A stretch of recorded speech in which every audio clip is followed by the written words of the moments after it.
Hey guys, the Wolf of Wall Street, JB is in the house in the Wolf's Den. I gotta tell you, this is a very special podcast. It's also probably the most requested. Like 3 people have requested to come on the podcast. One of them, of course, was the FBI agent Coleman, right? Who I've already had on. Danny was another, right? And there's Leo too. And then also the writer, Terry Winter, the man. This is the man who actually made everything possible here. He actually took my book and used his brilliance and talent to adapt it and turn it into a amazing screenplay. And I think we want to tell that whole story here. But before we do, I got to just say one thing, that Terry's backstory of how he became famous, Terry Winter, writer, is incredible, because there's so much to learn for all of you entrepreneurs, people who are out there that have a lot of talent. So many people have talent, and you're in this catch-22 type of world where, how do you almost got to be well known to get people to look at your stuff. And how do you essentially go about, especially in Hollywood, where you can't get an agent or a manager? So I want to really go back to the beginning here. Sure. You worked on Wall Street for a short time, right? At the same time you were there. Literally. I was on the floor of the Merrill Lynch trading floor the day the market crashed in 1987. Bingo. So we were quarter mile away from wherever you were. Kindred on Wall spirits, Street. right? Yeah. How did you get into writing, and how did that happen? Let's go through the whole thing. I, many kids, probably watched 1 billion hours of TV as a child and just loved sitcoms, loved, movies. Growing up in New York, you remember Channel 11 WPIX, which used to rerun every sitcom from the 60s. Honeymooners, The Munsters, Gilligan's Island, every day after school, just watching that stuff. Channel 5, right? Which was, which is kind of like a graduate course in comedy writing, Abbott and Costello, all that stuff. Not knowing that one day I would actually be writing. It's funny, I kid around now when my mother used to yell at me, go study algebra. It was actually more important that I was watching The Munsters than algebra, because that was actually going to be the thing that I needed to know how to do later. Right. Of course, she didn't know that, and I don't know if that would have flown. But I never thought about being a writer. I grew up in a very blue collar area in Brooklyn from a working class family, and the idea of going to Hollywood and being a writer was just something other people did. I didn't even know consciously that was a job. I mean, obviously I knew somebody wrote these things and directed, but it seems so outside of my wheelhouse that I wouldn't dare even bring it up as a possibility. Mm-hmm. So, my main ambition as a kid, much like yours, and this is why your book just resonated with me immediately, I wanted to be rich. Right. That was it. I equated a good job as a job that pays well and makes you rich. I had a really circuitous route as a kid, ultimately getting to college I went to automotive high school. I worked in a butcher shop after school that was owned by Paul Castellano, who's the head of the Gambino family. I waxed cars on the weekend. What was it called? West American? No, it's called the CNS Meat Market. CNS. Castellano and Sons. There was a chain of them. He had been a butcher. Isn't that Western Beef also? Yeah, that's another one. Yeah. That I don't know. Okay, anyway. That's that industry at the time certainly had some people like that. I was a waiter at a local synagogue on the weekends. I waxed cars. You name it. I hustled. I know you were selling bagels on the beach. I was that kid in Brooklyn, and you were the same kid in Queens. Right. So, I graduated. I was in the delicatessen business. I ultimately got screwed out of the business by some guys who were older than me, who worked with me. And at 19, living alone in a shitty basement apartment near Kings Plaza in Brooklyn, I woke up one morning and said, I got to get an education. That led me to NYU. I had never taken the SATs. I was 19 years old, had come out of trade school, but I admitted myself as an adult student. And I also got into NYU by saying, let me pick the most obscure major they offer, and I'll eliminate my competition. So in 1980, in NYU, they offered medieval religion as a major. And I said, I'm going to say I want to do that. So I got a call from a guy, and he said, so you're from Brooklyn, you have an auto mechanic license, you want to study medieval religion? How the fuck did that happen? And I said, well, I'm very religious, which is not really true. And I said, I'm fascinated with the Knights of the Round Table, which was the only medieval thing I knew. So he's like, all right, great. And suddenly I'm in NYU. But the problem was I had no idea how to be a student. I didn't read a book throughout high school. I was curious and I read a lot of stuff on my own, but never went. And the other thing was I was 19. I was ancient. Everybody else was 17. And I felt like an old man. And I said, I'm getting out of here in 4 years. I don't care what I have to do. But what I had to do was literally sign my life away. Everything in my whole education was student loans. And I said, I'm going to work full time to pay my rent. So I went to school full time, worked full time. So here it was, hospital security guard, cab driver, delivered the New York Times in the middle of the night. My last 2 years in college, I was the midnight to 8 doorman in a building on the Upper East Side. 12 to 8, sat at a desk, went to school during the day, hustle, hustle, hustle. And again, I want to be rich. The idea of writing was not, there was creative writing classes, but it didn't really sound like a job. But the two jobs I knew that could potentially make you richer, so I thought doctor and lawyer. Right. Doctor was out, but lawyer, I thought, I'm a pretty good bullshit artist. I can do that. So I've set my sights on law school. And it was interesting. I had a journalism professor, a guy named Jerry Schwartz, who's still with the Associated Press, who wrote me a beautiful recommendation for law school. And he said, in that envelope, there's another letter, a personal letter for you. And that letter said, please don't go to law school. Please be a writer. And this was the second grown-up that has told me that. I had a high school teacher who used to make us write short stories, and she said, you're really a talented writer. You should think about going to college. And now this is the second adult who told me I was a good writer. Wow. And I kind of filed that away. And I went on to law school regardless, because it was like, what? Writer? What is that? Hated law school from day one. It's a horrible mistake, but I stuck with it. Ultimately went to night school, worked for Merrill Lynch during the day. So while we were working, you graduated from law school? Oh yeah, graduated from law school, passed the New York bar, the Connecticut bar. No, I didn't know that. Oh yeah. I mean, I'm proud to say I was in the top 10% of the bottom third of the class. So I was maybe top 5. You still got the diploma, right? That's like, what do they call a guy who graduates last in medical school? Like a doctor. Yeah. So I was that guy. So I graduate. Well, the interesting thing was I presumably was going to stay on at Merrill Lynch. And the Christmas party the year before the stock market crashed in 87, I met the head of the bond trading department, former lawyer. We hit it off. He goes, when I get an opening on my desk, you got to come interview with me. I'd love to have you on my desk, which, as you remember very well, that's like a ticket to, the lottery. You can, I was like, this is unbelievable. So the day of my interview to be a bond trader was October 19th, 1987. I wear my best suit. I show up for work, and I needn't remind you what happened. The Quotron machine was blowing up. And it was like, the interview never happened. Not only that, 25% of the company got laid off. I was lucky enough to hold on to my job in the legal department because we were cleaning up the mess. But also my job as a lawyer potentially at Merrill Lynch went out the window. All right, just hold that thought for one moment. And let's hear from our sponsors to pay the bills. One of my favorites, Manscaped. Guys, now, it's for women too, though, just to understand the pain here. But guys, I don't know if this ever happened to you. Have you ever try to trim the hair around your testicles, your balls, and you cut yourself or it wasn't right, you changed? Manscaped has developed perfect tools for everything having to do with below the belt grooming. And also they have razors too, but this stuff is perfect, ergonomically correct, no chafing. Guys, you don't want to have a situation where you go out like on a date with a girl or your wife. It's in the enchanted forest. Who knows what's living down there? Be smart about things, okay? Make yourself perfect below the belt. Groom yourself accordingly. Use these products from Manscaped. Check them out. They have all different sorts of stuff. They also have lotions and oils. I'm telling you. As a man, I promise you this, the last thing you want to do is take a razor blade down there or the same razor you use on your hair, your whiskers up here. It's going to, God knows what it'll do to the ball sack, all right? This is protective. It works like a charm. It's ergonomically correct. Feels great. Great lotions. Check it out. Let me tell you how you get extra discounts here. You're going to get 20% off by going to manscaped.com with the code WOLF. That's manscaped.com, code WOLF, 20% off and free shipping. Check it out now.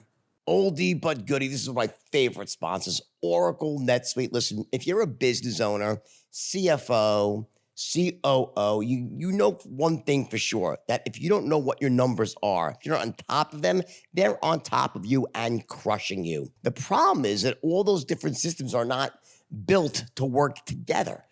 They're inefficient when they work together. They don't give you all the numbers you need. It's cumbersome, takes too much time. Hence, Oracle creates NetSuite. NetSuite is the most elegant, most surefire way for you to manage all of your numbers. One cohesive program that's perfectly engineered to talk to each other. Receivables, payables, CRM, everything about running your business will be on this one program based in the cloud, cost-effective, made by Oracle, one of the best companies in the world. Larry Ellison, I'm a huge fan, $50 billion plus company, right? So Oracle makes the best products out there, and NetSuite is a godsend to the small business owner. And here's the deal. I want you to check it out right now. You have to at least look at it. Go to netsuite.com/wolf. Get a free guide, 7 key strategies to grow your profits at netsuite.com/wolf. Again, netsuite.com/wolf. Download your free guide. Company that knows how to make money. 7 key strategies for you. Plus, you're going to get to look and check out the most amazing business software. I'm telling you guys, you got to check it out. It's life-changing, certainly for your business. So now I am 6 months before graduating. I have no job. I get a job with a big firm, thank God, Wilson, Elson, Moskowitz, Edelman, and Dicker, a giant firm in Midtown.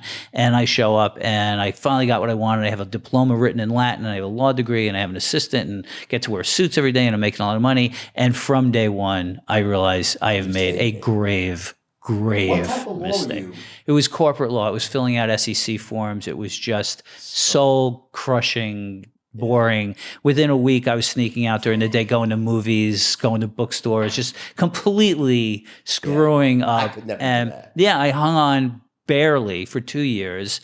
And finally, I was getting there in my 30s. I was 29 years old. And I woke up one morning and I said, okay, what do you want to do when you wake up in the morning? Forget the student loans, forget the prestige of the job. How would you like to spend your day? And my deep, dark secret, and it was a deep, dark secret, I wanted to be a comedy writer. I wanted to write sitcoms.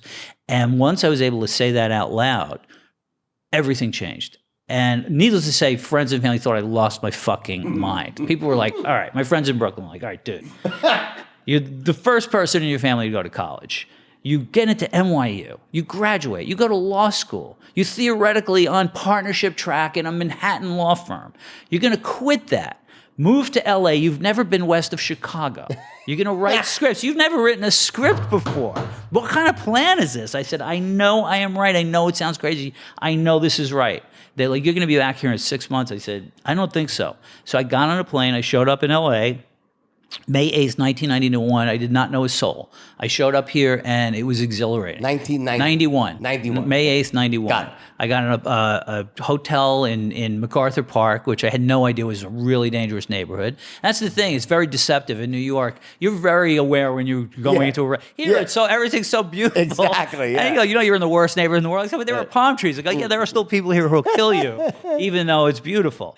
So I lived there for a couple of days, and I got to share in an apartment in West Hollywood, 2 other guys who wanted to be writers, and I just started cranking out sitcom specs and worked my ass off. And I got a job actually at Unical, the oil company.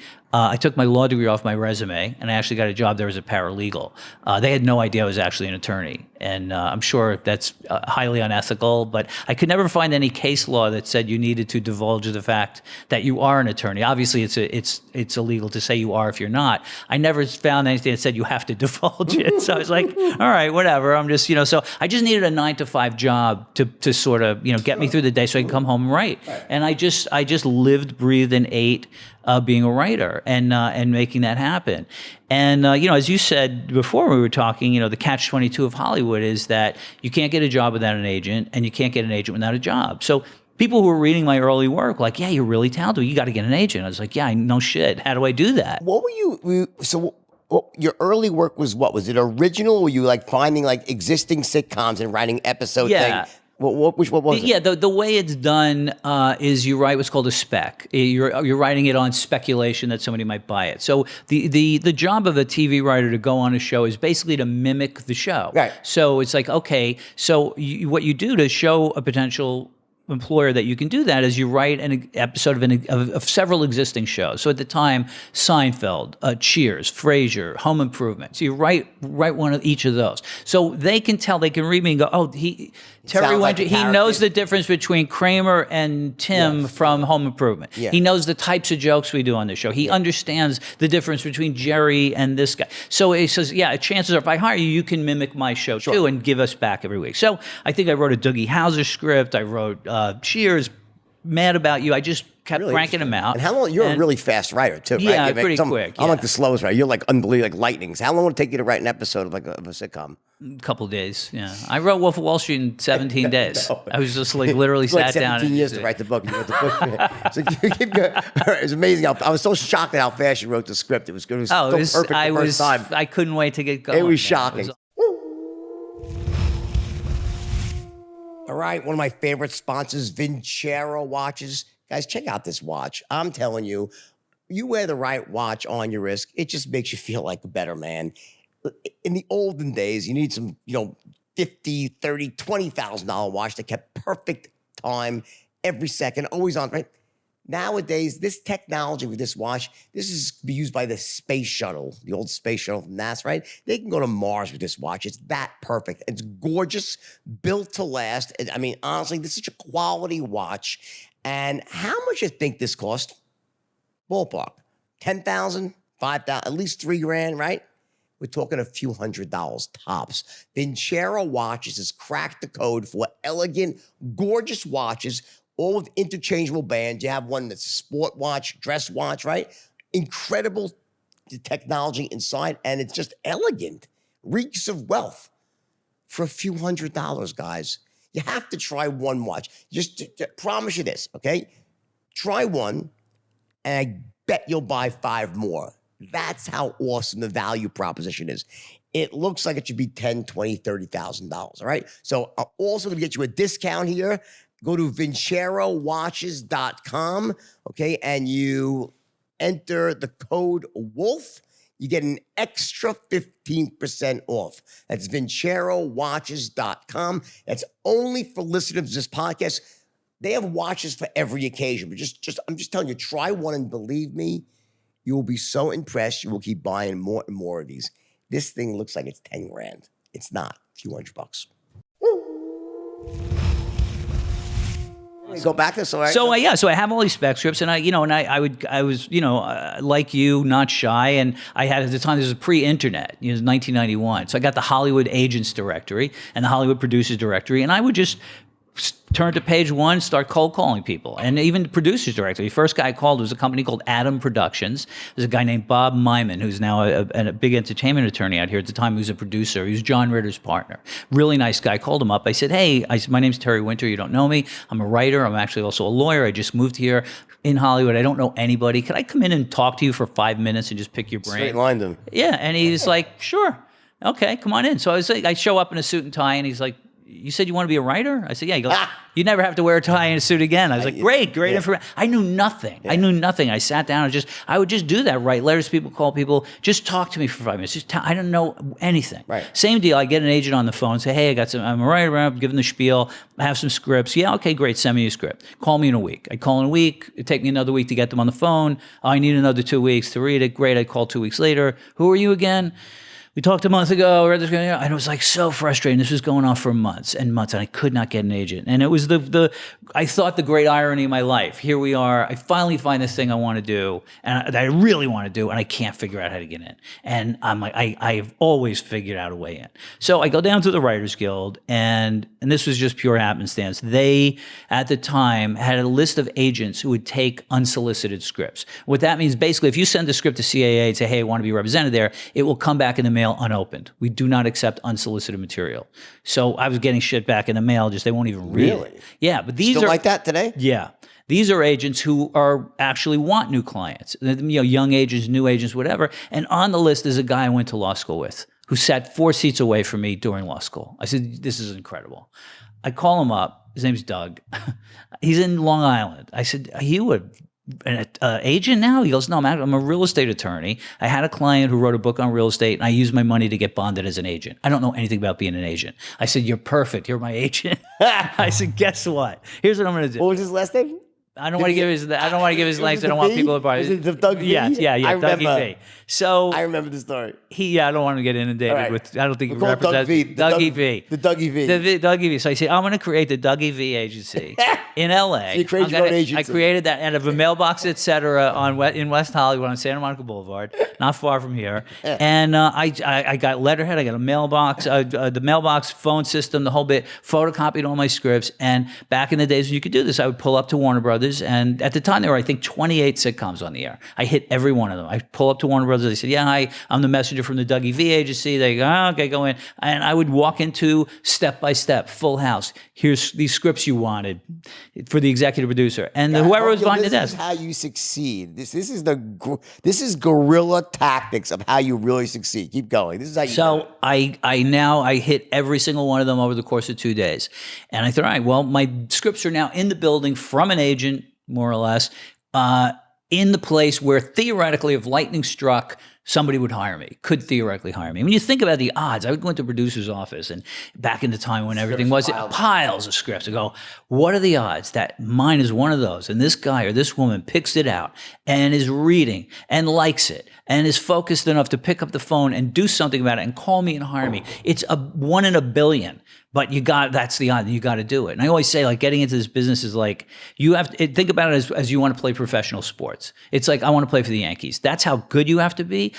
That's how you have to be. If you can't hit a ball 300 feet, you better don't even show up, because that's how good you got to be, because that's who you're competing against. People who are actually, not only you're competing with writers who are really talented, you're also competing with many who are not talented at all, but everybody thinks they can write. You're also competing with them too. Clogging up the system. And in that pile of scripts, 80% of them are crap, 10% of them are okay, really maybe 2% of them are good. Right. So anyway, I papered the town with my scripts, and I said, all right, one of the other things I would do, and this is in terms of like, again, just talking about success, I would not go to bed at night unless I said to myself, what did you do today to make your writing career happen? And unless I wrote something, sent out a script, made a phone call, did something, I would get out of bed and do it. So I say you can go to bed at night with the peace of mind knowing you're this much closer to what you want, because it's so easy to slip into that, especially, I'm in LA, I'll go to I had friends follow me out here from New York who wanted to be actors and writers, and they go, hey, we're going to the Dodger game. And I say, guys, I'm not going to the fucking Dodger game. Right. When I am working on a TV show, I'll go to the Dodger game. We'll go to Vegas when I'm making money, because it's so easy to get caught up in the bullshit. Mm-hmm. And I said, the clock is ticking. I can't not do this. So 2 weeks go by, and then it's a Friday, and I see the light is flashing on the Dougie V agency voicemail. Like, holy shit, somebody called me. So it was just guys trying to sell insurance. That was actually, right. Hey, Doug. This Progressive insurance. Yeah, exactly. Yeah, that's the good news. So it's a woman. She goes, hi, my name is Winifred Hervey Stallworth. I'm the executive producer of Fresh Prince of Bel-Air. I'd like to talk to you about Terry Winter's scripts. I was like, oh, my God. I called Doug in New York. It's Friday in New York. It's 4 here. It's 7 here. He's gone for the weekend. I was like, oh, shit. I got to wait till Monday now. And then it occurs to me, he doesn't know anything about being an agent. Why do I need to wait for him? I'll just be him. Why not? Call her up. Hey, it's Doug Vivian. Yeah, it's like, you're a lawyer anyway. Yeah, exactly. I'm going to wing it. And I said, yeah, hi, it's Doug Viviani. She goes, I read Terry's scripts. He's really tough. Oh, isn't he amazing? This guy's great. And handsome, too. And she's like, oh, great. So she said, Fresh Prince is kind of a young teenager-y show. Does he have like one more spec that's kind of teenage-oriented? I think I had given her a Seinfeld and a Frasier or something like that. I said, yeah, as a matter of fact, he just finished an amazing spec of the Wonder Years. And I can get it to you. And this was bullshit, of course. I had not written anything. She had everything I had written at that point. And I said, it's Friday. I go, I think Terry's away at his beach house this weekend. I can get it to you like Tuesday afternoon, maybe. And she's like, yeah, great. So I hang up. And from Friday night till Tuesday, I cranked out an episode of The Wonder Years, threw my baseball hat back on, went to become the messenger for the Dougie V agency again, threw it in the door, and ultimately they had me in, and I ended up selling them on a story that they never used, but I did sell them something. And that became my foot in the door. And what'd they pay you? And at the time, it was a few $1,000s, I think, for the story. But it was, I couldn't believe somebody paid me to write something. It was incredible. It was like, oh my God, I actually got paid. I would do this for free. So what happened? So right after that, about a month later, I got into a program that Warner Brothers runs, and they still run, called the Warner Brothers Sitcom Writers Workshop. And at the time, they took about 15 people from around the country out of a pool of about 800 applicants. They would take 15 people and put you through a 10-week program. How'd you get into that? They just saw your work again? I submitted 3 years in a row. I got rejected the first year. Second year, I got rejected. Third year, I got in. Got it. And, I had been improving as a writer all that time, of course, and just kept plugging. And they got me in. I went through, and you go 10 weeks, one night a week. A different showrunner comes in and talks about a different aspect of writing, and during which time you write a spec script for them. Mm-hmm. And at the end of it, the idea is they will try to put you on one of their shows. And at the end of the program, a huge break, right? It is not. It still exists. It does. Not only does it exist as a sitcom writers workshop, and also a drama writers workshop. And it is a godsend, because what it does is it identifies for the town, for the business, these 15 writers. Warner Brothers, in Warner Brothers' opinion, we've read through 800 scripts and we think these 15 people are the ones to watch. Suddenly, agents are calling me. People are calling. They know who you are because they've done all the work. They've done all the heavy lifting. We say these 15 people are the ones. And it was amazing. So at the end of it, they called me in and they said, well, you have a really interesting situation. We have a show we think you'd be great for. It's not a comedy. Then they said, there's no reflection on your comedy writing. I said, okay, why? What do you mean? They said, well, it's a drama that has comedy in it, but it's about a blue collar guy who's an attorney who works for a really stuffy law firm. Do you think you could write that? And I said, if I don't get this fucking job, I'm jumping out the window. Right. This is my life story. It's you. I said, yeah, absolutely. So I got the job. It was a show called The Great Defender. It was on Fox in 1994. Unfortunately, it got caught up in a regime change. They put us on Sundays at 7 p.m., like a death slot. Right. Even though the review in Variety, it was like a love letter. If it were on a different network at a different time, it would have run for 5 years. I get it. But it starred Michael Rispoli, who went on to be on The Sopranos, Peter Krause, Richard Kiley. It was a really good show. And one of the guys who co-created it was a guy named Frank Renzulli, who ultimately became one of the first writers on The Sopranos. He and I became friends, and then he ultimately, years later, introduced me to David Chase, and that changed my... Okay, so keep going. So get on that show, and I've been working ever since. So what happened? Okay, so you did that, it got canceled. Canceled. My second job was the Cosby How much were you making? Like, how much did you make at that? Did it start? Writers Guild minimum, which at the time was probably more money than I had made doing anything else. What was, how much? At the time, God, I want to say $5,000 a week. Okay. And then I remember I wrote a script and they said, oh, well, here's your script fee, which at the time I think was like $30,000. I said, what do you mean my script fee? They go, well, you get paid if you write a script. I was like, wait a minute. I'm a writer and I get a salary, but then if I actually write anything, I also get paid. He's like, oh yeah. And then if it reruns, you get a residual of half that amount. And then I was like, whoever invented the residual should be a statue that people should leave flowers at. I couldn't believe it. There's got to be some lawyer somewhere back in history. Right. It's like, you know what? Every time this runs, we should get money. It's like if you mopped a floor 10 years ago. It's like, remember that floor? Here's $1. You did a great job. Thank you. I was like, so that was my first job, and suddenly, again, it was, I truly feel like I have not had a job since then. The whole cliche or aphorism of do what you love and you'll never work again, absolutely true. I feel like I have been on vacation for the last 25 years. So you got that. And what was your first big break that where you wrote something that took off that became, was it Sopranos? It was Sopranos, yeah. I was a working writer, very happily working writer for 6 years, I guess, by The Sopranos. But the difficulty was I didn't plot out a career path. My standard for taking a job early on in my career was very high. You had to ask me, do you want this job? And I would say, yes. I don't care what it is. I couldn't believe, again, I was writing for a living. It was unbelievable. People were hiring for those shows. So I took shows that had I been thinking more about it, probably wouldn't have. The New Adventures of Flipper. The Cosby Mysteries with Bill Cosby solving crimes. It was just not good shows. Dropping Quaaludes in people. That episode we never did, although, I could go back. But yeah, I did. And again, one of the things, my mistakes was I didn't realize that people judge you by your resume. Like people looking at my resume and going, this guy must be crap. Look at these crappy shows. And my thing is like, well, forgive me for wanting to eat. I'm sorry. If Flipper comes calling and they want to hire me and I need a job. Yeah.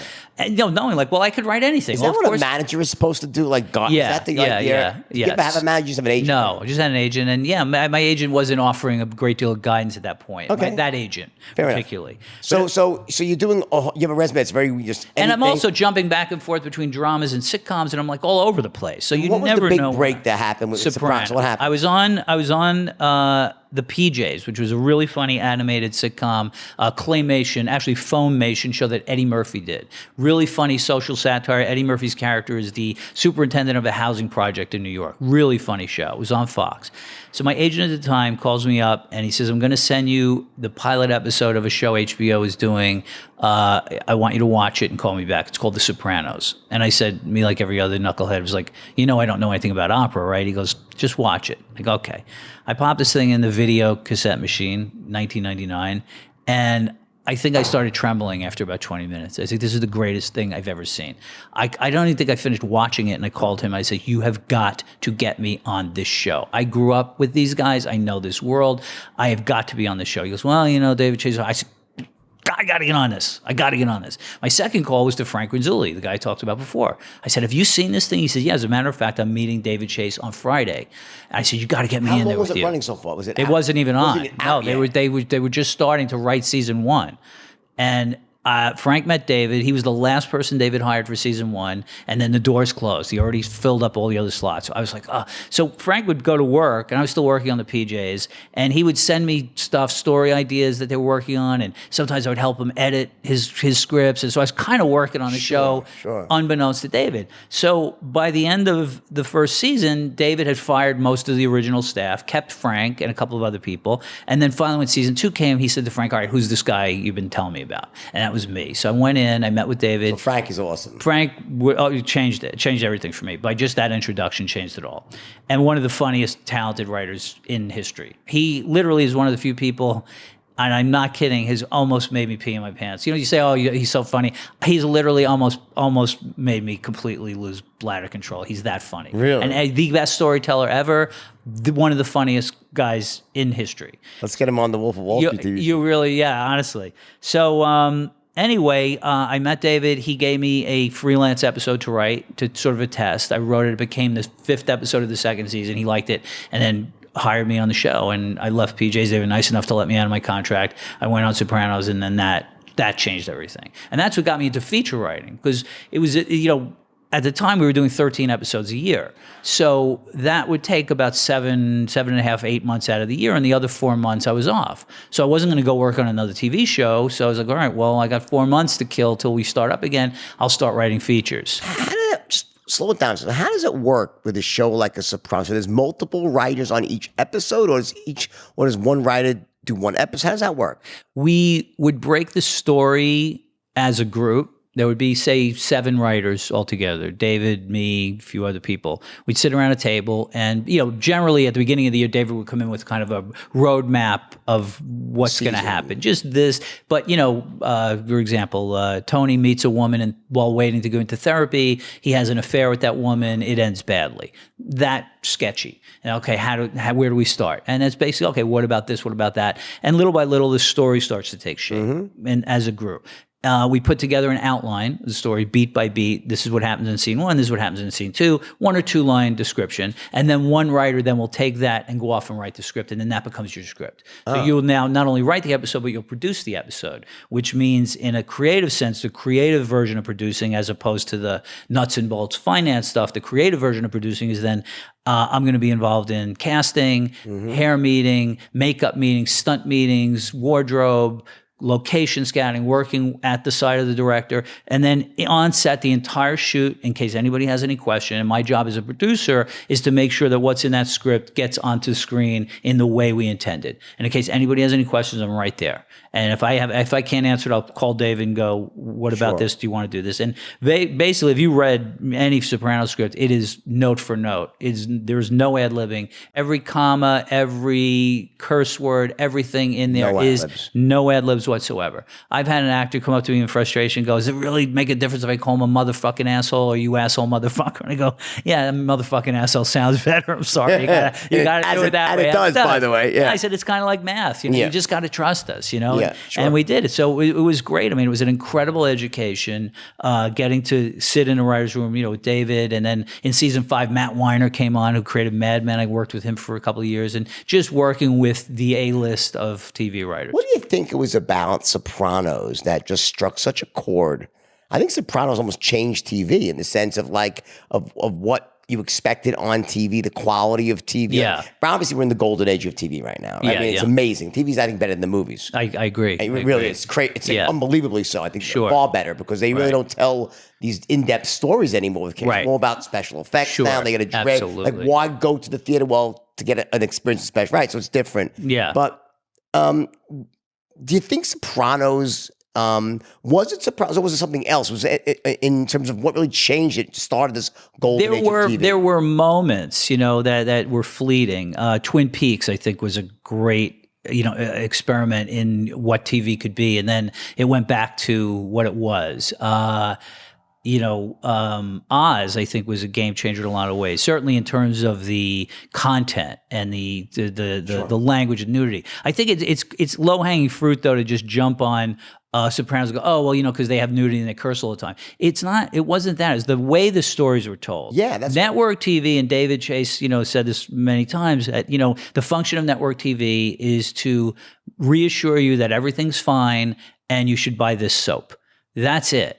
We caught the murderer. It's all good. Nothing for you to worry about. Oh, and buy our new, dishwashing liquid. The very end, often at the ends of Sopranos episodes, it was very unsettling. We don't know what happened. People hate that, or I love it. I mean, there's an old phrase like, not selling the old saying that, and again, you're not beholden to an advertiser on HBO. If you don't like it, it doesn't matter. Watch something else. Or, there's the old saying that, art asks questions. It doesn't give answers. So you think at some level, the golden age of TV is almost a response to what happened with cable TV, and so no more outside network, because it allowed different stories to be told because the paradigm is no longer and sell Absolutely. Product. And the manner in which the stories are told, they're slower. We are assuming that the audience is intelligent and they can follow along and they don't need everything explained. And, network TV show, if you say, here's the murderer, there's a close-up of the murderer, there's a close-up of the gun, in case you didn't know he's the murderer. Close-up of the gun, again with the gun. It's like, it's insane. It's like, you assume, I assumed later on when I worked Boardwalk Empire and Vinyl and Wolf, that if you're watching this, you're not balancing your checkbook. You could pay attention for a couple of minutes and think about what you're watching. And again, I don't have to hold your hand and explain everything. And at the end, and I hope at the end when the credits roll, you turn to your significant other and go, what do you think meant when they did the thing, or whatever, just to think about it. It's so much more satisfying that, you leave a movie and go, wow, that was really thought. I don't want to jump back. I want to take The Wolf separately, but just one point about The Wolf, because you basically wrote the script, what's probably the biggest cult movie in history. It is. It's getting bigger and bigger and bigger because the kids are coming of age movie. So it just keeps growing because as kids get older, they watch, they go into the workplace. It's just unbelievable. So thank you for that, for writing this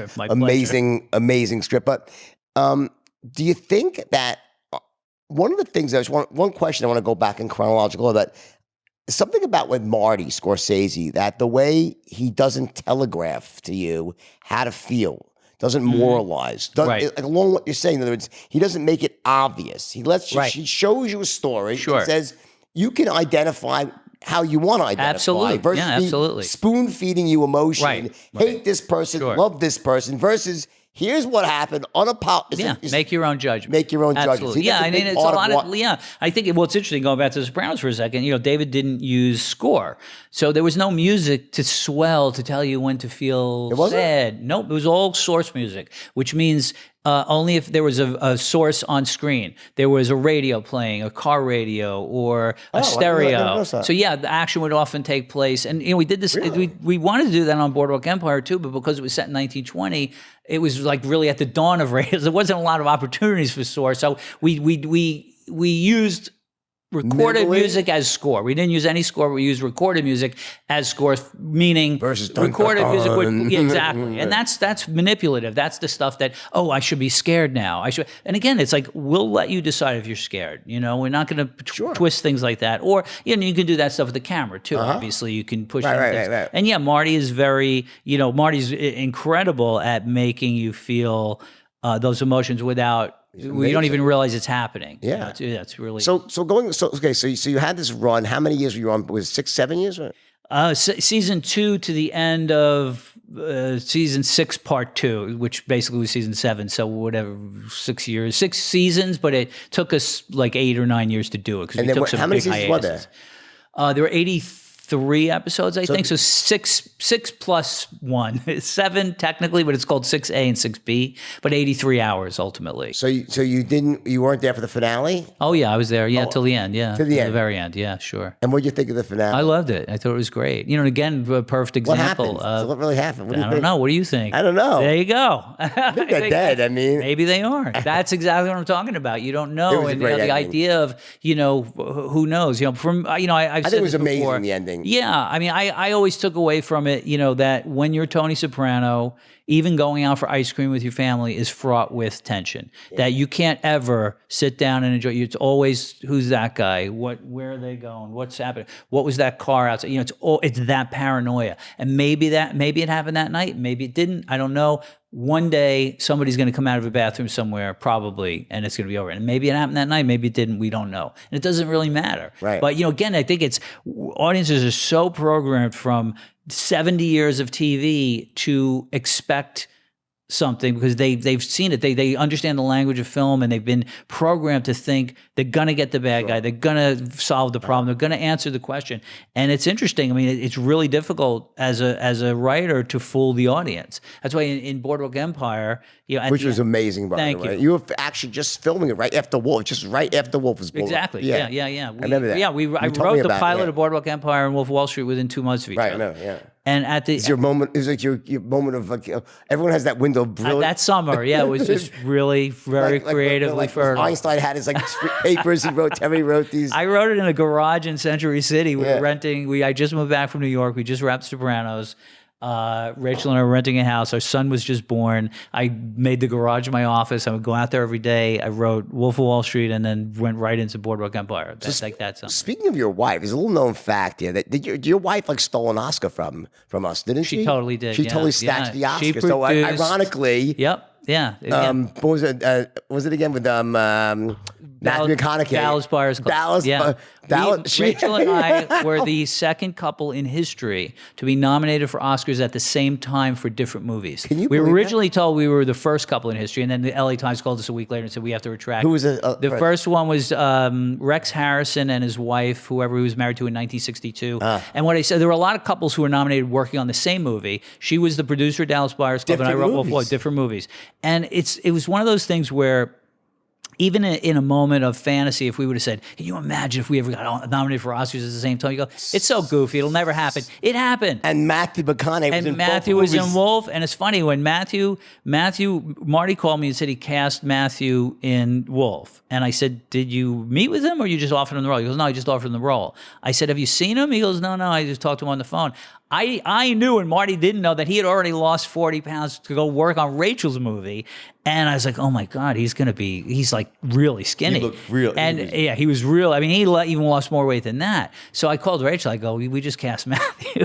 She goes, he's like 109 pounds right now. I said, I know, but he's going to be great anyway. So the good thing is the guy's using a lot of Coke, so it's going to work and it's going to be great. And of course, it turned out to be like an iconic performance. So amazing. So incredible, yeah. But yeah, we were at the same time. So she and I got to go the whole Oscar campaign, and it is a campaign. They call it that for a reason. You are grueling. You're at screenings every day. And, when you get to be like Leo or Tom Hanks, that's just part of your perpetual job, is promoting and then supporting and dinners and award shows, and it's really. Leo I remember got robbed. He's just great, but Anyway, going back in order, I had to ask you that. Yeah.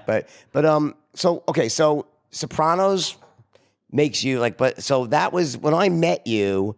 How long afterwards? When did that end? When was the It year? was 2007. Okay, We were just wrapping up, right? and I was on a deal with HBO, basically meaning I was, on contract for HBO for another couple of years. And the idea was going to be I was going to write something else. I wasn't sure what it was going to be. So I met with them, and we said, all right, well, let's figure out what the next thing's going to be. And I said, all right, I got a couple ideas. Let me go back and think. And they said, oh, by the way, here's a book we have. It's called Boardwalk Empire. It's the history of Atlantic City. I said, oh, that sounds fascinating. It was like, I was like, oh, God, this is going to be horrible, whatever it is. They said, well, just read it, see if you find a TV series in there. And I was like, okay. And I'm literally on my way out the door, and they go, oh, by the way, Martin Scorsese is attached to that. And I stopped in my tracks, and I turned around, and I said, I don't even have to read it. Yes, there's a TV series here, and I'm going to find it. I went home, and I said to Rachel, I don't even know what this is, but Martin Scorsese is attached, and if I figure this out, I got a show. Was this before both? You read both? It was right at the same time. I read Wolf first. So how did you get Wolf originally? I got a call from Alexandra Milshon, who's a producer, I one of the loved loved me too. Absolutely one of the most Best tenacious, sweetest people in the world, but absolutely. She reminds me of Rachel in that sense of like just keeps going. She's like the Energizer Bunny. She calls me up. She pitches me Wolf over the phone.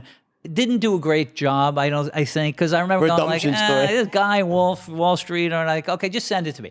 In galleys. So she sends it to me overnight. It was not a book. It was a it was like, it looked like the phone book. It was like single space, double space. It just finished editing it, yeah. And I said, okay, so I honestly thought I'm going to read 30 pages and then politely pass. I started reading it. I couldn't put it down. I read the whole thing in one sitting. I was like, unbelievable. I felt a kinship with you from page 2. You're Queens, I was Brooklyn, you're selling ice on the beach, I'm hustling in Brooklyn. I mean, the same guy. And then we're both on Wall Street, and you went this way and I went that way. I went to Hollywood, you went to Long Island to sell penny stocks. I swallowed that book. I called her the next day, I'm in. And as it turned out, I was flying to LA a couple of days later. She goes, will you take a couple of meetings with me? I said, sure, whatever you want to do. I said, I got one afternoon, but we'll do it. We met with Brad Pitt's company. We met with Steve Levinson, who was working with Mark Wahlberg, and still does. And we met with Happy and Way, Leo's company. And then I went home, and then bidding war started. The bidding war started, like the thing writers dream about. 2 800-pound gorillas want the same banana, and they went crazy. Shit. It was one day of getting phone calls like Paramount's offering this, Warner Brothers 10% offering more. this. What did they say? Yeah, it was crazy. and it went to like midnight in New York. And I remember they said, "Okay, we're going with Warner Brothers, Marty and Leo." So surreal for me. So Scott, Scott Lambert, my manager, my friend, your friend too, right? Yeah, of course. Who's married to Alexander. Yep. So funny, Scotty and I went to the same college. It turned out, right? So I became very close with Scotty, and what was interesting is that when that bidding war started, my life was such a mess. I was just getting started, and I couldn't even. I said, "Not again!" The insanity. I said, "What the heck?" Like I never thought I'd finish the book. Even I didn't know how to write. I had to teach myself to write. And when you did a great job. Thanks, but when it started, I was like, it was so surreal. And then I think what really, I loved Leo, but when Leo called, what happened was the linchpin was I got a call at about 11:30 on a Friday night from Scotty saying, Leo has Scorsese, says he's going to do it. I was like, yeah, how do you say no to that? How do I say no to that? They just done Boardwalk Empire. Departed. Yeah, they just won the Oscar. They just won the Oscar. I always love. I was like, this. I was like, this can't even. Is this really happening? I mean, it's so surreal, the whole thing, right? Yeah. And then so he sold it. Next day, it's announced the bidding war. So my book sells all over the world because of that, right? And then you write this script in like 4 hours. It seemed like literally, it was the craziest thing. Right. But you write this like perfect first draft. Like Scott's like, listen, this is gonna take take like 2 years to get the script done because we'll have to go through 84 drafts and everyone's gonna hate it and you go through 5 writers, whatever. But at least we got the We're off and running, right? We're off and running, right? And then you write this script, and from the first word, I was like, oh, I couldn't believe it. Like when I read that, it was just so amazing because I actually thought about writing the script myself, right? And I made it like I don't want to do it. It's like because it's a different art form. This is very whole different set of muscles. It's not even like I don't have time to learn that, but it was so amazing what you did. And then everyone loves the script, and it gets like green. I get a call. Yeah, it's greenlit. It's going. There we go. And then it was a combination of the writer's strike happened, the writer's strike came. right. Marty wanted too much. It was like a whole thing. It was a budgetary issue.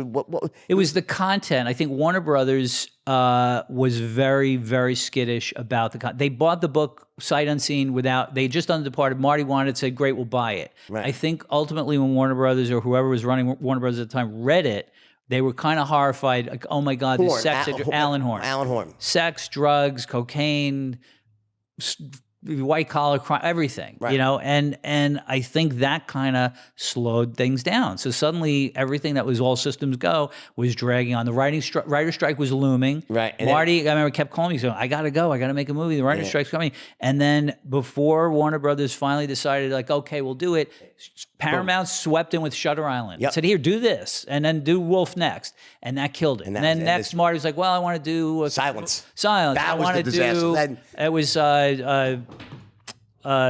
you go. And I said, this is dead.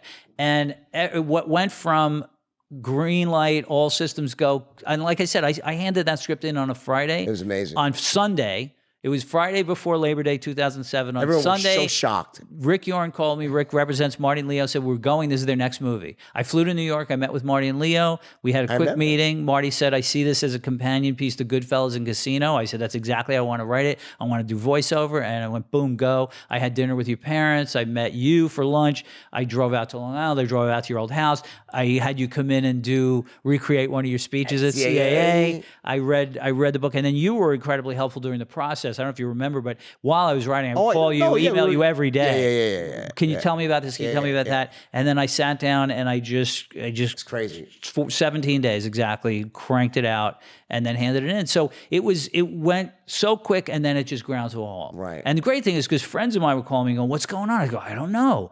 And I said, they think I'm lying. I said, I know. I'm telling you, they told me they're going to do it. It was greenlit. It was greenlit. They were going, and Marty and Leo and the whole bit. And then there was an article, and I believe it was in the LA Times. And basically what it said was, even when you're Martin Scorsese and Leonardo DiCaprio, it's still hard to get a movie done in Hollywood. Yeah. And it talked about the problems we were having. I said, fine, at least people know we're not crazy. This is actually happening. Right. So the whole thing faded away. Years went by. Whenever I would run into Leo at parties, whatever, he'd go, I'm making this movie. And I thought he was just being polite. And I was like, oh, that's great. He goes, no, I want to do it. I really do. And I'm going to do it. And I was like, all right, he's just trying to be nice to me. And then out of the blue, in whatever it was, 2012, 11, I get a call from these two guys I'd never heard of who said, if we buy the rights to Wolf in turnaround, which means they're going to buy it back from whoever owns it, and Warner Bros., would you still be involved? And I said, sure. And they did, and I was, and next thing we know, we're doing the movie.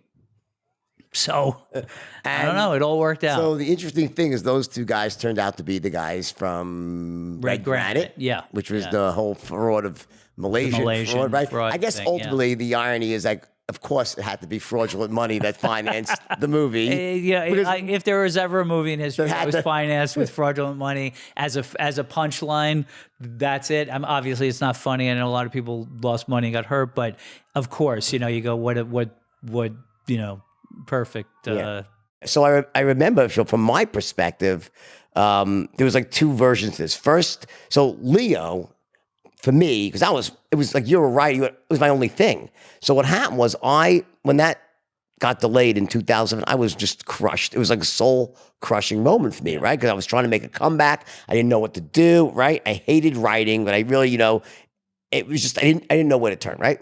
So around 2008, early 2000, when the shit hit the fan with Wall Street and the GFC, I was broke. And I was like, what do I do? So I said, I love speaking. So I decided to build a speaking business around, first around just inner game, then eventually teaching sales in the straight line system, right? The stuff I did at CA, which was hysterical, right? And so I would run into Leo and he would say to me, dude, I promise you, I'm making this movie. Because what happened was my options expired. I got twice, and then you get it back. I had the project back, right? So it was like in 2010, I owned it outright again. They can only do it for 36 months, right? Right. And I had it again. He was like, swear to God, and he gave me his word. And he was really and then Rick was like, Leo does not give he doesn't do any other this is his. And anytime one of my friends would run into Leo would be like, I'm making that movie. Like he was same with you, right? Yeah. It was his passion project. And then what happened was, it was like the Marty Scorsese death effect. Marty is a double-edged sword. Because once he's so talented, and everyone has so much respect for Marty, that once he puts his name, no one's going to say, I'm like, just get another director. Like, we can't. Right. It's Marty. Sure. I'm like, I don't care. I mean, it's my only, because Leo it was Marty, because Marty's very slow. Right. Marty will do a movie every few years. Right. While Leo could do one theoretically, every 6 months, every year, right? Sure. So the holdup was Marty, because Marty had other things, and Marty, but he wouldn't say, he wouldn't say pass. Right. He's like, I still want it, but not yet. Right. So it was in Marty hell. Sure. Basically Marty limbo, right? And I was just dying. But interesting for my own, and this is great for any of you going through any difficult times. Just, I actually rewrote my own life story during the delay. The delay turned out to be the greatest thing ever, because in the first draft ended with me in jail. Right. Because that was what my life was. I just got out of jail, right? Right. Over those years, Leo finally calls me back 4 years later. He's like, all right, we're going. Yeah. He goes, I'm coming over. I said, all right, here's my new address. He walks in a mansion, and he goes, what the hell happened to your life? You were broke. I said, oh, well, I'll go out there. He goes, show me what you do. And I showed him, and he said it to Marty. They're like, holy Christ. Well, we're rewriting the whole third act of the movie, right? Yeah, totally. And you rewrote the whole act the whole ending, with the commercial and the infomercials and everything. And that, I think, is what made the movie. It was so much. It was like rise and fall and rise and again. Rise again. And I think it made it so much a better movie, more inspiring for people, right? Right. So I think it goes to show you, talk about making lemons out of lemonade out of lemons, right? So from your perspective, though, right? So when it got delayed, you went on then and you just said, what am I going to do? And you Boardwalk Empire. Is that what you did? Yeah, all I can do, as a writer, I mean, I write them and ship them, and I leave the rest of it to the producers of the world, my wife, Rick. You're in good hands. Scott and Alexander. That's their job. Get it made.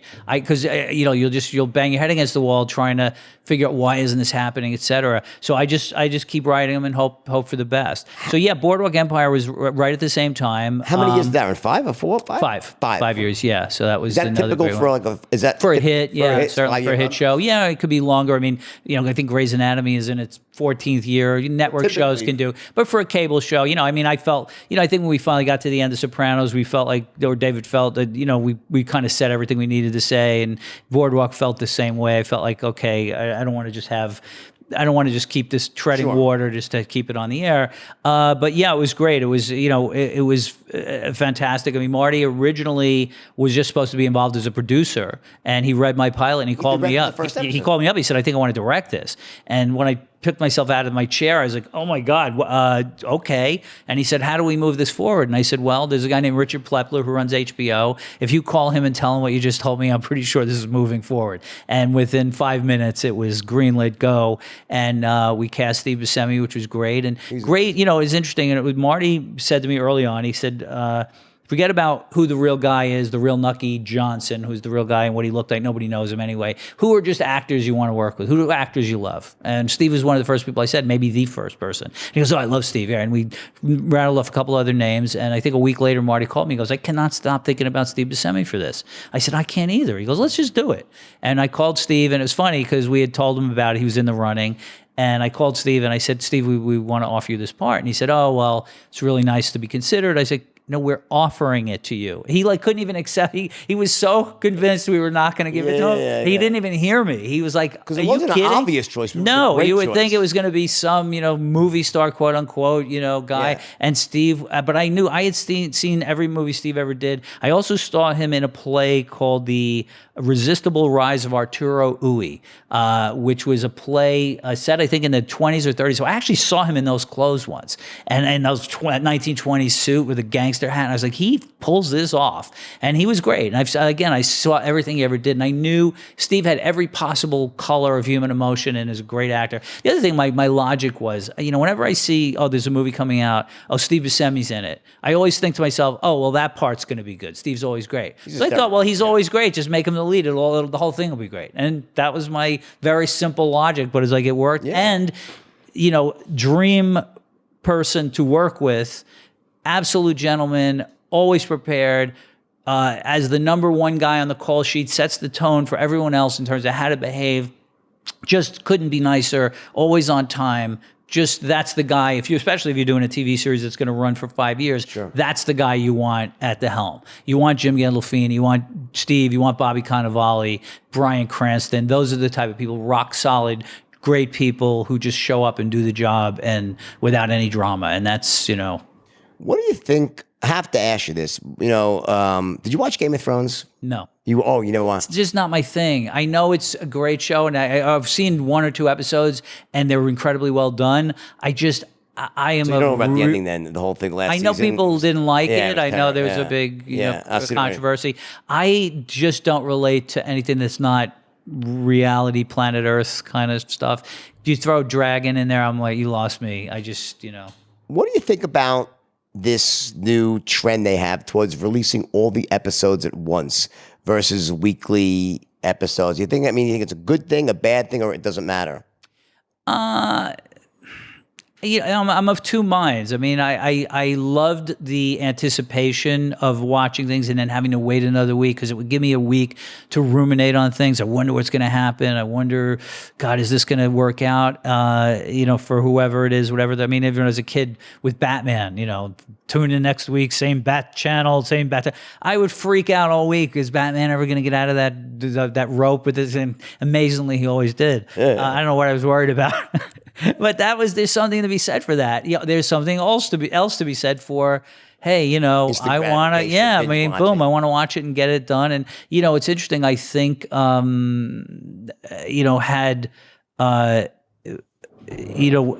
totally lost my train of thought. I don't know what I was going to say. But I have binge watched myself, and I've also been the other guy who's waited. It's interesting from a storytelling perspective. That's my. Would you write it differently? Maybe a little. I might not feel the need to remind the audience of who people were because they haven't seen this character in 2 or 3 weeks, and I have to go, oh, Jordan Belfort. You have to write this kind of ham-fisted exposition of, oh, I haven't seen you since the time we ran into each other 3 episodes ago, and then people, oh, right, that's that guy. If it's you watching the episode right off 2 hours later, you might not feel the need to do that. Although I probably do that a little anyway, hopefully in a little more elegant way, just to help the audience with the storytelling. Even like in terms of casting, like I try not to cast 2 people who look similar to each other because I am terrible at distinguishing people. I'll cast a redheaded guy or a blonde hair. Two blonde women walk in. I go, is that the same one? Right. And I shouldn't be thinking about that because I'm not paying attention to the story. I'm too busy trying to figure out, is this the same person? Because with The Wolf, if it's being written for Netflix, would you kind of do it differently than for HBO, or just would you actively change the opening of a story? Let's say it was 12 episodes, right? Mm-hmm. Or would you just keep it basically the same if it was on a streaming network where they released it all at once? So you would slightly change the beginning, you think? The beginning meaning what? Like the first 2 minutes of the episode to reintroduce. In other words, when you said... Oh, got it. Yeah. I would probably do it the same way anyway. I probably tend to remind the audience hopefully in a smooth way of who people are, just to make, and this is one of the great things, very simple things I learned from Marty with editing, giving notes. His notes were always, I can't hear what he's saying. I can't see the thing in the guy's hand. You're not telling me the story. And it's so simple. You go, if I can't hear what he's saying, this is pointless. What are we doing? And I said, God, it's so simple, but it's so important to remember. You're not giving me the information I need. I don't know who this guy is. I don't know what he's holding in his hand. And you're like, oh, right. Don't assume the audience is picking up everything. As much as sounds like I'm contradicting myself because I said I assume the audience is paying attention, but you still have to help them. You have to, absolutely.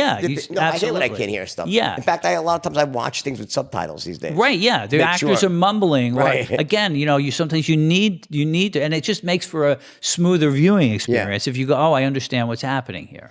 What do you think, as the writer of The Wolf of Wall Street? What do you think? First of all, do you think it would become what it became, this massive? Were you surprised that it became this cult hit as it did? I guess I never really thought about it, but thinking about it now, I guess I'm not because it is such a wild, fun ride. And again, I'm biased. I wrote it and Marty shot it, and I was a fan of it. Just trying to divorce myself from my involvement. I would have been a fan of the movie anyway. I guess it's just so crazy, and it moves like a rocket ship. It feels like a ride you want to strap into and go. Again, and this sounds very self-serving because of our involvement, but it's one of those movies where if I'm flipping through the channels and Goodfellas is on, I'm not doing anything. I'm not moving. Right. I can't turn away. And Wolf of Wall Street is like this. There's always something insane happening on screen that I almost defy you, if this is your kind of movie, to get up and walk away. And it is a lot of people's kind of movie. What do you think that people, especially young people, I mean, it's such a big hit for people that are, and they go through high school, college, right? And by the time they make it into the workplace, they've all seen it 20 times, right? Yeah. Is there something about it that is it the wild lifestyle? What do you think it is? Coming from nothing? What do you think it is? It's the same reason people go on roller coasters. You can vicariously experience a thrill to the point of almost dying without actually dying. You can vicariously put yourself in the shoes of Jordan Belfort, who's a guy who lives in this incredible mansion, has an incredibly hot wife, fucks anybody he wants to fuck, takes drugs, flies around the world, has a yacht, somehow lives through it all, and just take that ride and be that guy for a couple hours. Back and then come out and is actually, he's actually a good guy, and he's making a living, and he loves his family, and he's still alive. Right. It's like Tony Soprano. You go, oh my God, the guy, he goes to work at a strip club. He's got this big house in New Jersey. He's got 2 kids. Yeah, and everybody's afraid of him. It would be really cool to be that guy for a while. Not really, maybe, because nobody wants to go to jail and all that stuff, but it's a fun, vicarious thrill ride. I remember when you said that when your wife was reading the book, she was nursing and she was laughing out loud. She almost dropped the baby. I wrote the scene where I just literally just lifted it from the book, where you overdose on Quaaludes and then try to figure out how to get from the top of the stairs down the stairs. I come in, I said my son was just born at the time. She was breastfeeding the baby, and she's reading the script, and she started laughing so hard she almost dropped the baby. Then I remember calling her the day I saw the movie for the first time, and I said, if you thought the script pages were funny, wait until you see Leonardo DiCaprio get down those stairs. You will die. It was one of the funniest things I ever saw. I remember that when they first called me and said, we'd let you screen it in private, like the first time. So like Alexandra, I was away on tour, and Alexandra called me. She had seen it. And she's like, I said, well, she's like, I'm like, Alexander, she's like, your life's never going to be the same again. Absolutely. That's all I can promise you. Like this. Yeah. I don't know what to say. I've never seen, I can't quite explain what I've just seen, but it's like, I think it was also 4 hours. Did you see the 4 hour? I did not. I saw the cut. Basically, that was the movie. I didn't see that was cut. Yeah. That was 4 hours and 10 minutes. I think a lot more of the sales training in there. Right. And because Marty really loved that whole aspect of it. It was a big thread, right? Yeah. In terms of going forward, right? So we're gonna do the TV series together. I could not be more excited. I am so, by the way, and Broadway show. You're writing the book for the Broadway show, right? Yeah. So I ran to Tommy Mottola the other day. Yeah. Right, which was amazing. Yeah, hugely excited. I think. I mean, it lends itself to both of those mediums media, I guess is the right word. Media. But yeah, I mean, it's basically a black comedy, and when you think about it, even we talked about doing it as a Broadway show and a musical. I mean, the character of Jordan basically gives those speeches to the audience who are the brokers. It's great. Or maybe in this case he'll be singing them, but it's really it's so much fun, and that's something I've never done before. I know. Right, I'm sure it'll be awesome. I'm really excited to do it. Have you thought through the so you could be the showrunner, the whole thing, you had to put the whole thing together, right? Yeah. So have you thought through we haven't really spoken about it yet. I would love to do it as a half hour. Right. These things I think can move like a rocket ship. I mean, you've got so many stories that were in the book and in your life that didn't even make it into the book. An endless amount of material. I'd like to use voiceover again, like we did in the movie. And when you say half hour, you're really talking about 23, 24 minutes. Sure. These things will move like a rocket ship. Boom. And just great. It'll be hilarious, eye candy, completely irreverent as you were and that time was. It's interesting in this day and age, with, the woke community we live in, but you do a period piece, you sort of have to honor the time period. I don't want to rewrite history and tone things down. This is going to be crazy and wild. You have an exemption because the movie's a cult hit. Yeah. So you get to sort of like go back to that moment. Yeah. And, absolutely. And again, it drives me a little crazy when people want to depict something that they purport to be reality and depict a time and a place and then whitewash history. It's funny, I remember even when I did my show Vinyl for HBO, it was set in the 1970s in a record company. And, sometimes I get notes back, the women need to be more powerful, and they would fight back. It's like, you know what? You watch Mad Men? Exactly. And I said, I'm not going to do my mother a disservice, who worked in corporate America in the 60s and 70s and got her ass pinched every day, by pretending that didn't happen. Or that she had any recourse. Sure. Yeah. That she would have been fired if she complained about stuff. So let's not, let's remind people this is the way it was, and it was ugly. And Mad Men's a great example. There was a recent flurry of articles about Marty Scorsese and then Francis Ford Coppola even taking it one step further, talking about superhero movies, specifically Marvel, and Marty made a comment that they're not really cinema, and then Francis Ford Coppola said, I'll go one step further, despicable. I don't know if you saw this, right? I heard about it. Of course, Marty is so beloved that even the ones who he's shitting on are like, we love you, Marty. Right. Like, we don't agree with you, but, and then I think, what's his name? James Gunn, I think, said, well, the only thing that makes me sad about that is because, that's what they were saying about Marty Scorsese's movies in the 70s. Right. And, I would hope that he'd be able to see that theater evolves and there's all different types of... Yeah. What are your thoughts on that whole thing? Well, I mean, you walk into a bookstore, there's Shakespeare and Dickens and John Grisham on the other side and everything in between. So... not everything has to be cinema, however you define cinema. I think Marty, I think that on some level, I know Marty. He's a really nice guy. Yeah. He's a respect. He's great. He's just a nice guy. He's not, So I don't think he meant so much to shit on the people. Right. I think he has tremendous respect for all the actors and the people. And the process. I think he was saying that. I think probably the words. I know he does. I've sat in screening rooms with him. He always has. We've watched. He respects a bunch of different movies, and he'll say, even in a movie that is objectively bad, he will find something and say, that's an interesting shot. Or he'll say, well, this isn't so-and-so's best film, and he'll give you 5 reasons why it's good. So I know what do you think he really meant? I think he meant something different. Yeah, I think his definition of cinema is a lot different than, is a lot more specific than just a blanket statement like that just the fact that it's not cinema doesn't mean it's not worthy. It doesn't belong in its own amazing category. Entertainment. Exactly, amazing entertainment. And again, as in the entertainment business, no one can argue with the Marvel model. I love the movies. No, I do too. It's fun, and I never in a million years would have gone to see any of them had I not had kids. I have a 12-year-old son, and they're fun. They were very fun. They were amusement park rides. But yeah, if I want to see something different or deeper, that's not what I'm going to pick. And I think probably one of the maybe the part of the point he was making, in terms of. If there is a negative here, is that it's sad that Hollywood doesn't make more movies that are more serious and thoughtful and cinematic.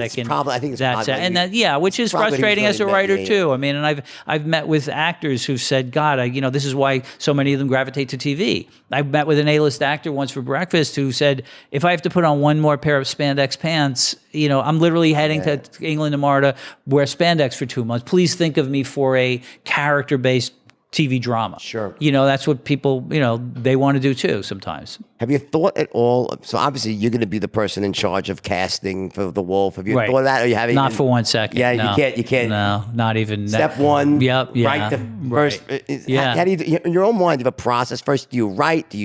How do you do it yourself? What's your process for that? Yeah. I mean, I outline. I'm a big fan of outline. With your book, it was challenging because the book was so big, and I really had to find. I mean, if the real movie, if we did the book, it would have been 8 hours long. Oh my God. So I had to find what the through line of the story was, and once I combined characters and I left stuff out and had the basic big ones. Combining characters and say, okay, what does this character serve? Why do we need this guy? And we kind of combined a few different people. Poor Danny. He was gay. He set me up. He did nothing wrong with being gay, but Danny got everything was Danny. Exactly. Yeah, he was basically he was our catalyst for a lot of different bad behavior, and he represented a lot of other all people. All things carnal and bad. Yeah. He was to throw this into one character. So once I have the basic architecture of the story, then it's okay. Scene 1, scene 2, and I recommend this for writers all the time to outline. It's like it's a roadmap. It's if you and I wanted to drive to New York tomorrow, and here we are in Los Angeles, and we said, okay, let's get into the car and just start heading east. We'll get to New York eventually. It's a lot smarter to go, let's put the program into the GPS and let's get guided along the way and stop in Vegas, then we'll stop in Salt Lake City. We'll make our way there. It'll be faster. It'll be more fun. So that's what the outline will do. I promise you, because the tendency is, I want to start writing, because that's the fun part, the dialogue and putting stuff in. You will inevitably, not every time, but I find myself inevitably, if I don't have an outline, I'm going to get to page 80, and out of 120 pages, I'm going to go, fuck. I am in a corner. I don't know where I'm going. I don't know how to get out of this. And I end up having to go back to page 30 and redoing stuff because I didn't know where I was headed. So the hard part, the work, is the outline, the story. And as much as you want to go, no, I want to write, just fight that urge and figure out where you're going first. Once you have a solid outline, your life will be so much easier. And that's what I did. That took more time than anything. And then once I started the actual writing process, that was a joy. That was so much fun, especially having your voice and the latitude to have voiceover, because that was the thing too, the challenge. And I was so glad Marty agreed that I wanted to do it in voiceover. So many of your observations about people and the way you tell a story doesn't necessarily lend itself to actual dialogue. You need to step outside and say, this guy, or with his Peking duck skin, or whatever you describe it. I said, I have to have that in there, sweet and sour motherfucker. I have to have that in there, but there's no way to work it into dialogue and then even break the fourth wall where you're talking right to the audience and let Jordan tell you what's happening. Right. It was great. So that was great. So much fun. That was great. And then, I sat down and I can write for really long periods of time. Some people just go, I got 3 hours, 5 hours. If I'm on a writing jack, I can go for 15 hours. I mean, literally. What's the most pages you ever wrote in one day? Probably like 40 pages in a day. Yeah. I mean, I've written episodes of The Sopranos in 3 days. Yeah. I mean, just like literally, but a lot of that is a function of procrastination. Like I'll procrastinate to the point where oh my God, I have to do this. And I sit down and do it. I wouldn't recommend it, and it's not the best thing, but sometimes it works for me. There are so many stories I had to also leave out of the book. I'm really excited because there's just so many characters there. Yeah. Some great female characters that really never got to got to touch on. Yeah. And even your parents, we can go home more. Great story here before we end this. In fact, guys, we're going to end the video portion right now. I want to tell you a great story about my dad who just passed away. Sorry. Terry, who's 88, he was great. But I'll tell you a great story. So we're going to go now to the audio portion. Go to Spotify or iTunes, wherever you watch podcasts right now. And we'll keep this going, guys. Share this with your friends. This is totally awesome. Let's keep rolling. So great story here is you want to meet my dad, especially my dad because it's your character, right? So I set up a dinner, right, with you and my mom.